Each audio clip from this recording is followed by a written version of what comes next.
Greetings from eMedi News and Heartcare Foundation of India. Welcome to our show, Chat with Dr. KK. Today we are going to have a chat with Dr. Sundeep Mishra, who is an additional professor of cardiology at All India Institute of Medical Sciences, and is also the chairman of National Interventional Council in India. Welcome to our show. Thank you, sir. Dr. Sundeep, you have been having a specific and a special interest in interventional cardiology. Right. You successfully did your conference recently in interventional cardiology. Right. Thousands of people came and attended that. Right. I'm going to come back with a simple question in interventional cardiology is that the stent is a 25,000 crore industry in India. Right. 2,500 crore industry in India. Why, like China, why shouldn't India adopt a policy like China, and where government of India comes out and say that it is compulsory for all manufacturers to do research, more and more research. I'm well aware that around 15-20% market is Indian stents still, but why can't it be the reverse? Sir, it's a very good question actually. As a matter of fact, when you talk of China, so interesting thing about China, I will come to China, is that their stent market, the Chinese stent market accounts for about 75% or even more of the total stents deployed in China. But interesting thing is that the cost of their stents is no less than any multinational stent. Okay. And at the same time, their studies are not equivalent to what are available with multinational stents. So for example, the kind of rigorous thing that is done through FDA to get a stent approved in US is not followed in China. But their market is more because, as you rightly said, there is a Chinese government sort of favoring these companies. They have not brought down the price of the stent, but still because of the governmental favors, they are able to capture 75%. That's the only way you will be able to promote your own country. But sir, I will take a rather different view.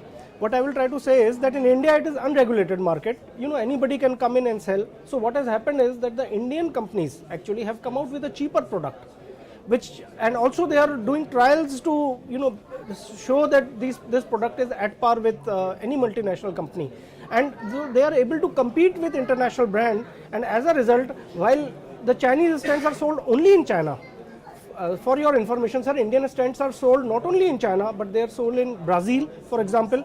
In Argentina they are sold, and Mexico they have started being sold, and in Germany they are being sold. So if our stents are approved by DCGI, yes, then but the rates are different. I know that exactly. FDA is 60,000, yes, European yes, is yes, 50,000, and non-US FDA and European is 40,000. Right. Then government the CGHS should only reimburse cost of Indian stents, and rest, if the person wants an FDA approved, he has to pay extra. I think this is called CGHS has to take. So they have to define the quality standards, which are the minimum standards, and based on those standards, they should be taking any stent, whether it is an Indian or it is a European or it is a Chinese or it is American. I think the best way to do is to have a competitive market with a quality benchmark. Quality benchmark. I think I would rather say that this should be the approach taken rather than broadly. Diverting the topic, when you do interventional cardiology, your basic prevention for a restenosis is plaque stabilization. Right. And when it comes to plaque stabilization, it's a statin. It's a statin. People say that high-dose statins is the answer today. And what are in your practice, how do you select a statin post-intervention and for primary prevention? Okay, so it's a very good question actually. So one part is, if we think of reprocedure for a patient who has already undergone a stent, there are two reasons for a reprocedure.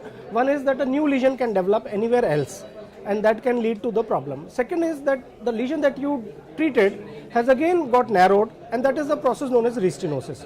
So plaque stabilization helps in that first problem where new lesions are developing, but has very little role in the restenosis process where some other factors are operable, and basically it's a mechanical problem sometimes, and sometimes it is some other problems, hyperreactivity of the cells, so you prevent that with some other mechanism. But statins are useful in plaque stabilization so that person does not develop another lesion. New lesions are there. So now statins can do it by two ways. One of them is like reducing the total amount of cholesterol and reducing the plaque.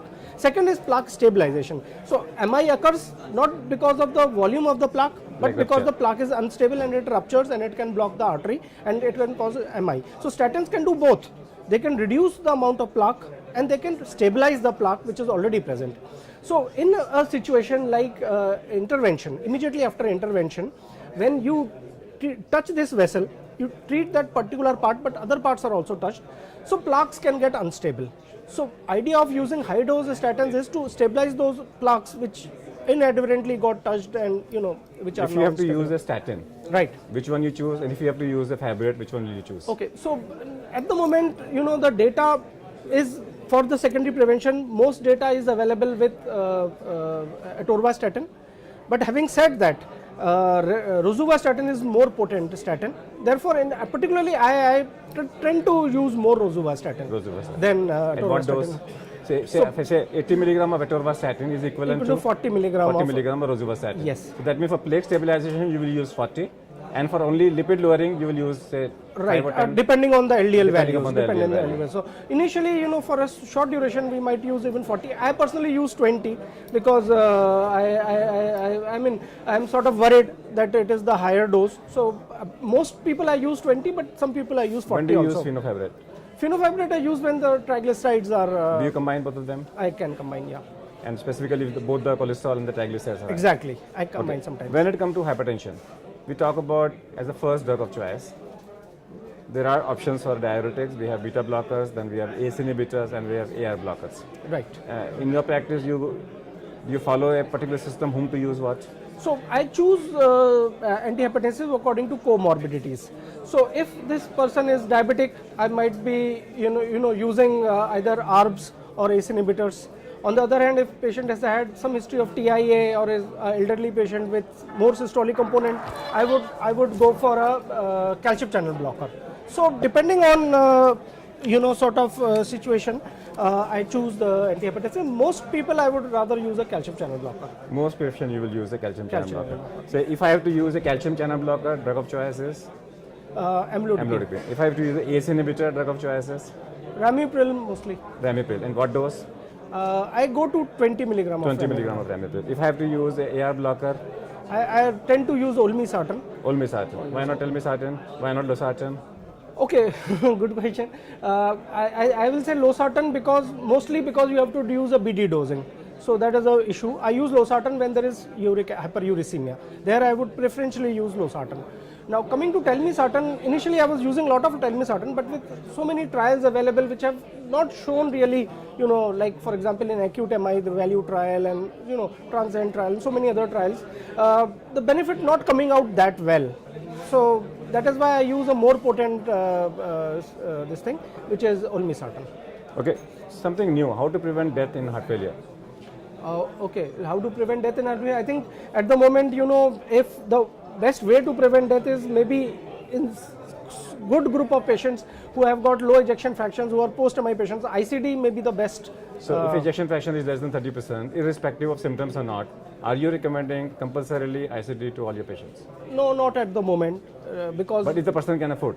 If the person can afford, and there are some other markers also. So for example, like if we do a Holter test and if we find lot of ventricular ectopics, so we then in that case generally tend to use ICD. So you will still look for a high risk case with ejection fraction of less than 30%. I will not use in everybody at the moment, but although there is data to that, so one might say that if somebody wants to use, is free to use. But in my practice, I tend towards more conservative practice. You've done a lot of work on angiogenesis. Right. Tell me something about that. So I think this is the future of cardiology, at least the therapeutic cardiology, because that way you can get a new vessel where the old vessel has got blocked.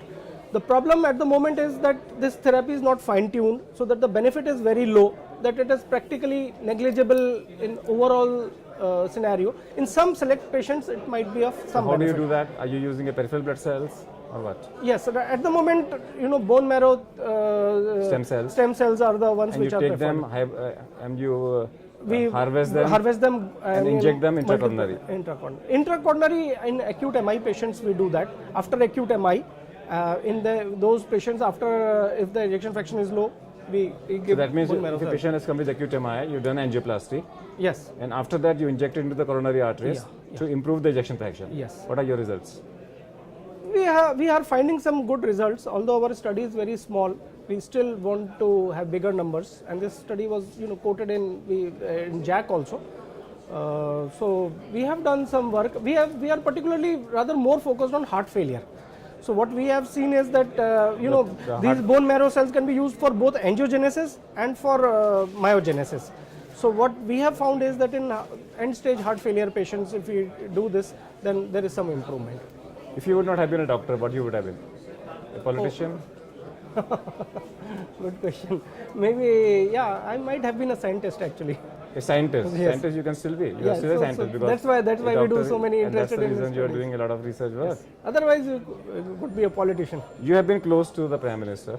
Yes. You have been visiting with him all over. Yeah. Anytime if Prime Minister asks you that I make you an advisor to the Government of India officially and an advisor to the Health Ministry, what will you do? I will agree. You will agree, obviously. Yes, yeah. But what will you do? So- What changes you will bring? Okay, so I think the major thing is that in India, I think what we are treating is a very minuscule minority, and we have huge lot of patients who are there who are unable to get treated because of several reasons.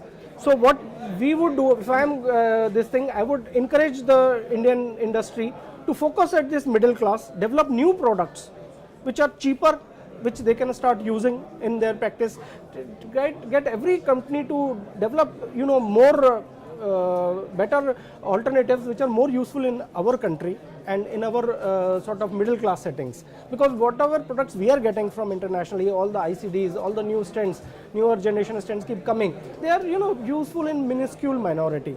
But middle class, which has got the huge potential, where the maximum number of patients are actually at the moment being ignored by these multinational companies. So first of all, I would like to encourage either multinational companies to develop India specific products or Indian companies to come out with better products. Second, that I would try to do is to improve quality. I think that is the most important thing. What is happening in current practice is people are going in numbers. So I have done 10 angioplasty, I did 100 angioplasty. So who does 100 angioplasty is better than who does 10 angioplasty. I think that is what is happening. But what we are ignoring the fact is that what happened to these 10 angioplasties that somebody did, whether these people are living, they are coming back, So as long as it doesn't... All patients who die Yeah. are lost of follow-ups. Yes. So as long as it doesn't sue me, I am okay with it. I can do 100 angioplasties and some XYZ can do 100 angioplasties, 20 can die. But as long as those 20 don't sue, it is okay. But the one who does 10 angioplasties, does them nicely, best quality work is ignored. So I think in India, quality is being ignored. I would very strongly go for quality. I would make every cath lab accredited so that minimum standards are followed. Okay, these are the things this cath lab should have. These are the nursing staff they should have, so that every time and this is the doctor who is operating should have these qualifications. So the cath lab that is being used should have at least this minimum requirement. You don't take a refurbished cath lab done in Germany, just bring it, just do something, see something, do something. No, that should not be allowed. I think quality, the focus at the moment should be on quality. We need to go to world-class quality in education, in research, and more importantly in healthcare delivery. And my last question, when you talked about education, shouldn't public be taught hands-only CPR to prevent cardiac arrest? Yeah, of course. To manage cardiac Yes, arrest? of course. You should do it. We can do it as much as possible. In our country, actually, at the moment, education is very important, and this kind of education is also very important. But how many, these sudden cardiac death survivors do we see on an average? So I think education should be utilized for not only this, but for several other areas where we are completely deficient. Yeah. So and including this session, this area that you suggested. So what we have chat with Dr. Sundeep Mishra has shown that India should encourage the industries or force the multinationals to produce India-specific products so that we can cater to the middle class and lower middle class people as far as the interventions are concerned. We thank our guest, Dr. Sundeep Mishra, and that's all for today. We'll come back with one more show. Till that, goodbye. Thank you.